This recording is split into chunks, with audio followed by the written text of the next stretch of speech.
வந்தவங்க எல்லாரும் கேட்டு போறாங்க, பொண்ணுக்கு கல்யாணத்துல இன்ட்ரெஸ்ட் இல்லையான்னு. ஒரு அப்பாவா நான் உனக்கு எது நல்லதோ அதை தான் நான் பண்ணியிருக்கேன். இப்படி அழுதுட்டு இருக்காம தூங்கு சஞ்சனா. நான் ஆசைப்படாத ஒன்று எனக்கு கொடுக்க போகிறதுன்னு நினச்சி என்னை சுற்றி இருக்க எல்லாரும் சந்தோஷமாக இருக்காங்க, என்னை தவிர.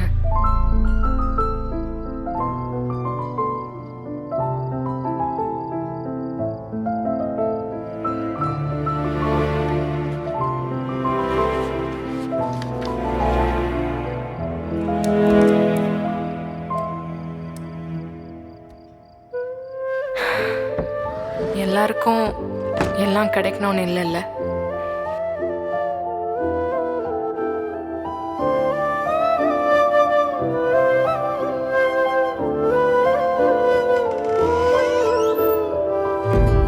அழுது முடிச்சிட்டேன். இவ்வளோ நாள் நான் சொல்லணும்னு நினைச்சதை இந்த லெட்டரில் சொல்லியிருக்கேன்.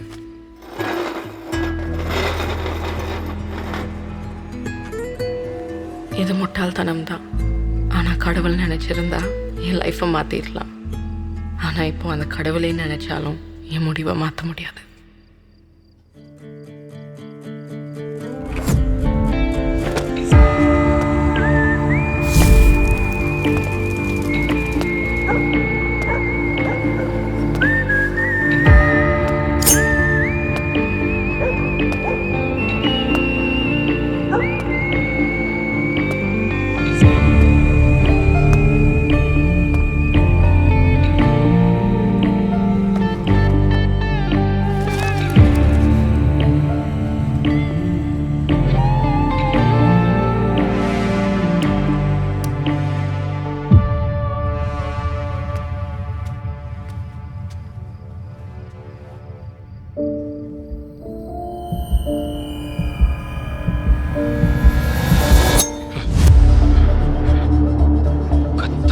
அப்படியே திரும்ப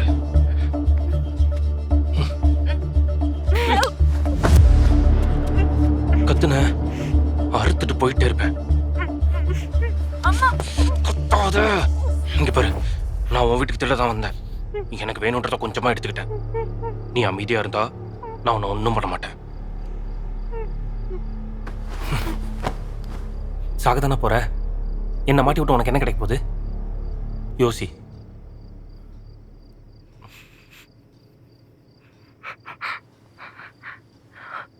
இன்னைக்கு நீ செத்துனே எல்லாமே பிரச்சனை தான். எவனோ ஒருத்தன் திருடுறதுக்காக ஒன்ன கொண்டுட்டு மொத்தமா திருடினான்னு மாத்தி விட்டுருவானுங்க.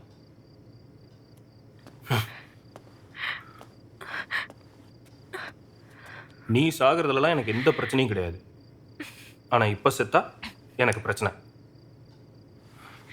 கல்யாண வீட்டுல திருடினா கணக்குல வராதுன்னு பார்த்தா கொலை கேஸ்ல மாட்டி விட்டுருவா போல.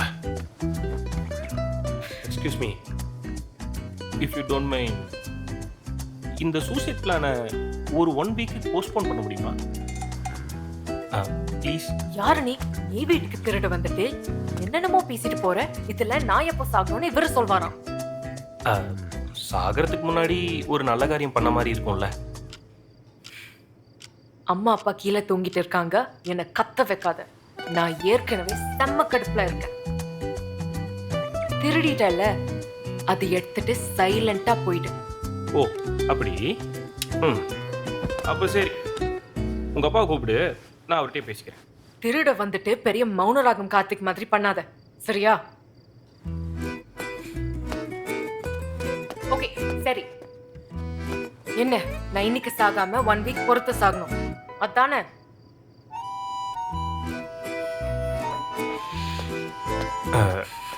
கேட்குறேன்னு தப்பா எடுத்துக்காதீங்க.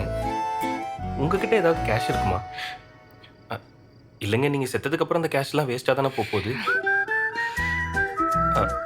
உங்களுக்கு விருப்பம் இல்லைன்னா நான் சார்கிட்ட கேட்டுக்கிறேன்.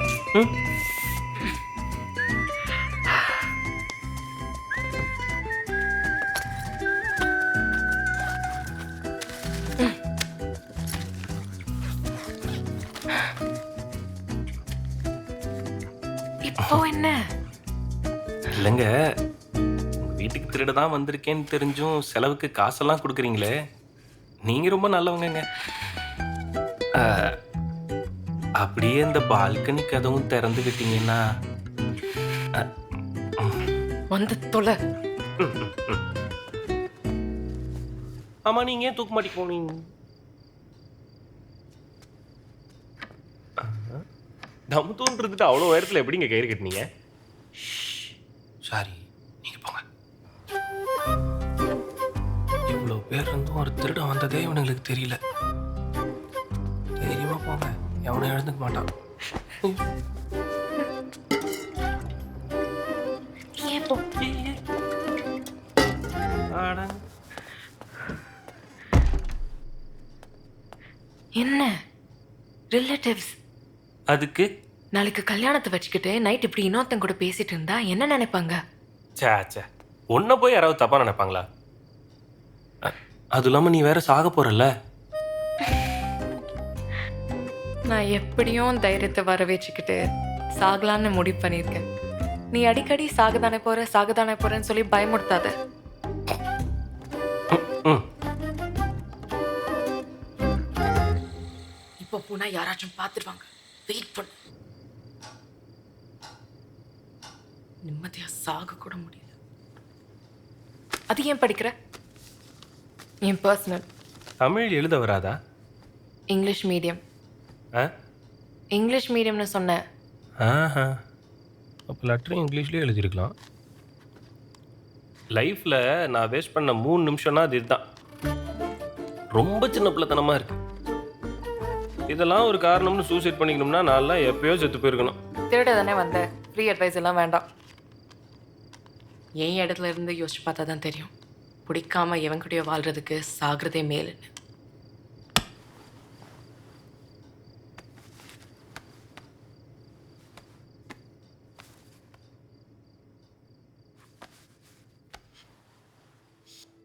அம்மா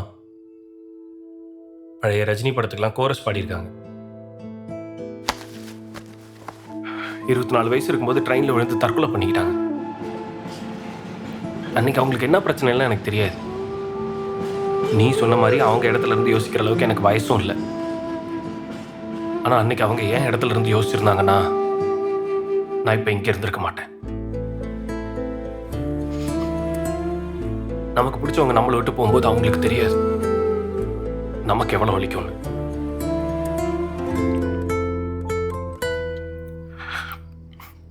என்ன ஃபீலிங்ஸா? யார் என்ன சொன்னாலும் நம்பிடுவியா? உன் கண்ணு பார்த்தாலே தெரியுது நீ சொன்னது பொய்யா உண்மையான்னு. சரி, அதை விடு. நம்ம ஊரில் பொண்ணை பற்றவன் நிம்மதியாக தூங்கவே முடியாது. கீழே உங்கள் அம்மா அப்பாவும் அவ்வளோ நிம்மதியாக தூங்குறாங்கன்னா உன் லைஃப் நல்லா இருக்க போகுதுன்ற சந்தோஷத்தில் தான். அவங்களோட நிம்மதியும் தூக்கத்தையும் தான் நீ கெடுக்க போகிற. அவங்க தான் என்னை பற்றி யோசிக்காம, என் ஆசையை புரிஞ்சிக்காம, கல்யாணம் நல்ல சம்பந்தம்னு பேரில் எனக்கு தெரியாத யார் கூடயோ அப்ராட் அனுப்பிவிட பார்க்குறாங்க. லைஃப்பில் சின்ன சின்ன விஷயத்துல இருந்து நாளைக்கு நடக்க போகிற மேரேஜ் வரைக்கும் எனக்கு எது நல்லதுன்னு பார்க்குறாங்களே தவிர என் சந்தோஷத்தை பற்றி யாரும் யோசிச்சதில்லை. அப்படி எதில் இருக்கும் சந்தோஷம்? எப்பயாச்சும் இல்லை ஒரு வாட்டியாச்சும் உன்னை சுற்றி யாரெல்லாம் இல்லை என்னெல்லாம் இருக்குன்னு யோசிச்சிருக்கியா? அப்படி யோசிச்சிருந்தா நீ இப்படி ஒரு முடிவு எடுத்திருக்க மாட்டேன். என்ன ஒரு திருடன்லாம் அட்வைஸ் பண்ணுற அளவுக்கு ஆயிடுச்சுன்னு யோசிக்கிறியா?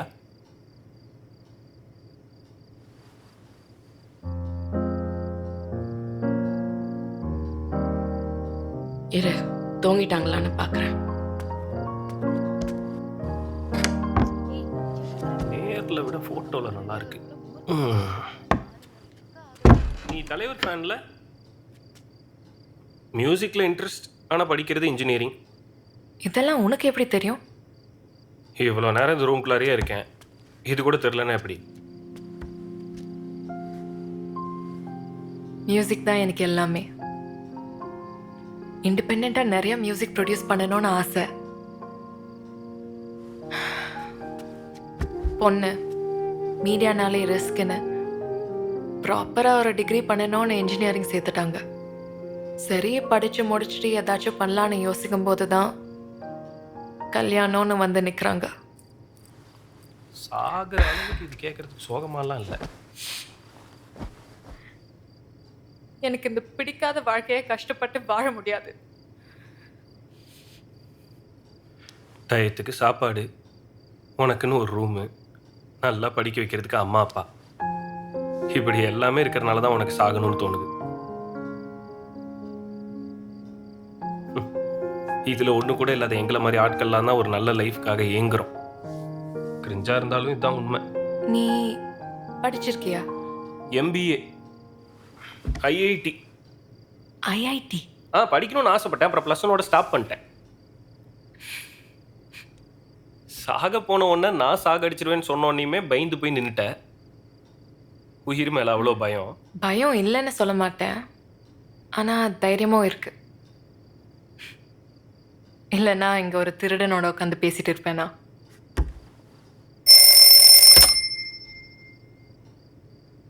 என்ன சூசைட் பண்ணோம்ல, மறந்து தூங்கிட்டேனா?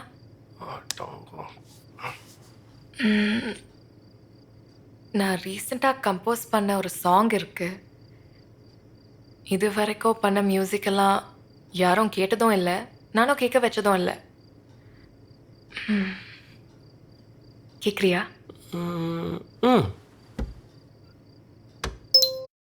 நீயும் நானும் சேரும் நேரம் வானில் நூறு மேகம் தூரும்.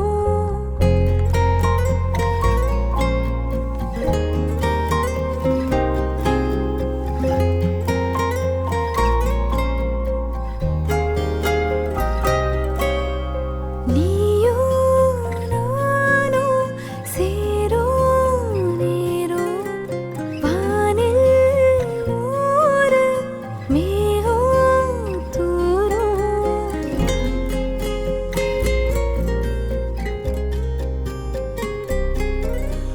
நீயும் நானும் சேரும் நேரம் வானில் நூறு மேகம் தூவும். நடு சாமத்துல உன் நினப்புல ஒரு மின்மினி பூச்சியா மினுக்குற.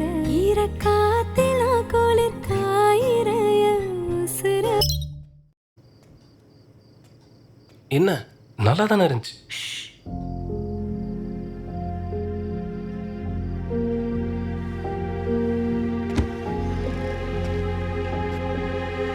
சஞ்சனா, காஃபி. எழுந்தாச்சா? 7 மணிக்கு மேக்கப் ஆர்டிஸ்ட் வருவாங்க. 8 மணிக்கு நம்ம எல்லாரும் கல்யாண மண்டபத்துக்கு போகணும். ம்? ஏய், இன்னைக்கு உன் லைஃப்லயே ரொம்ப இம்பார்ட்டன்டான டே. முகத்தை சிரிச்சிட்டு சந்தோஷமா வச்சுக்கணும். சரி அண்ணி. நம்ம லைஃப்ல எந்த ஹோப்பும் இல்லாதப்போ நமக்காகன்னு சடனா ஒரு பர்சன் வருவாங்க. அவங்களால நம்ம லைஃபே ரொம்ப அழகா மாறிடும். உன் லைஃபும் ரொம்ப கரெக்டா தான் போயிட்டு இருக்கு. ம்? சோ மனசை போட்டு குழப்பிக்க கூடாது. சரியா? ஓகே. சரி, சீக்கிரம் குளிச்சுட்டு ரெடி ஆயிடு. சரி. காஃபியை குடி. ம்.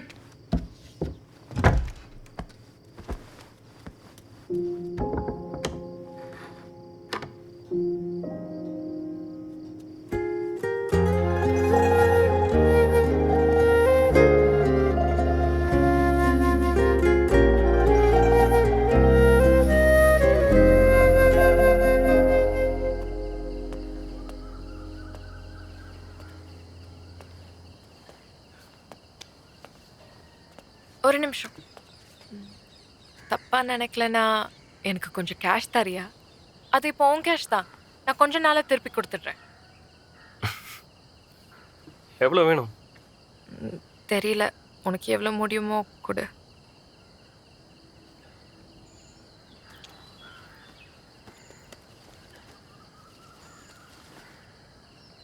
ம்.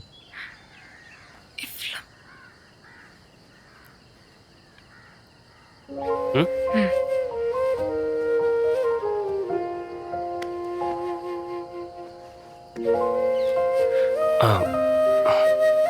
உன்னோட பாட்டு ரொம்ப நல்லா இருந்துச்சு.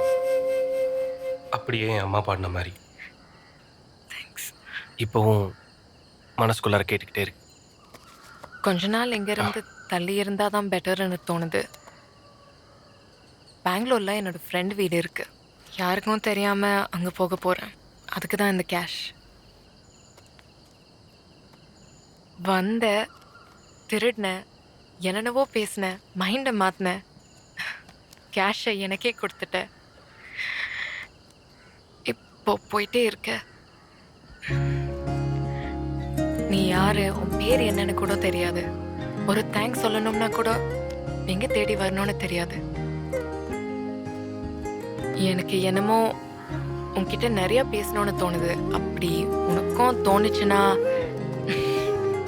இந்த பால்கனியை ஞாபகம் வச்சுக்கோ. என் பேரு சஞ்சனா விஸ்வநாதன். உன் பேரு?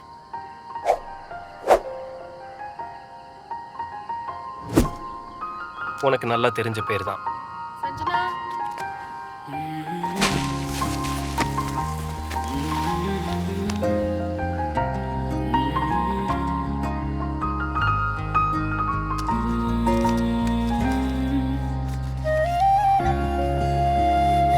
நீ தலைவர் ஃபேன்ல? இது அவன் உண்மையான பேரானு கூட தெரியல. ஆனா இந்த ரஜினிகாந்தை திரும்ப மீட் பண்ணுவேன்னு தோணுது.